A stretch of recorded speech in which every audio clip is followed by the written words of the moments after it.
నాలుకను చూసారా? దాన్ని మాట్లాడేటప్పుడు కంట్రోల్లో పెట్టాలి, తినేటప్పుడు కంట్రోల్లో పెట్టాలి. దాంతో రెండు ప్రాబ్లమ్స్ ఉన్నాయి. ఒకటి మాటల వలన చెప్పు, ఒకటి తినేయడం. మాటలు తినంగా లేవనుకోండి, కుటుంబాలైన విడిపోతాయి. మాట వందనంగా లేదనుకోండి, 20 years ఫ్రెండ్షిప్ పైన విడిపోతాయి. నాలుకని అదుపు చేయలేదనుకోండి, నీ ఆరోగ్యాన్ని పాడు చేసేస్తుంది. ఈ నాలిక అడవికి నిప్పి పెట్టేంత ప్రమాదకరమైందన్నాడు యాకోబు. అందుకే బైబిల్ ఏమని తెలుసా? మాట్లాడుటకు నిదానించు. నీకు మాట్లాడడం రాదా? నోరు మూసుకుని కూర్చో.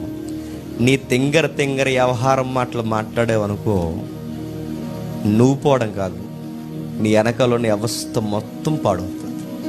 నాలుగుతో అంత ప్రమాదం.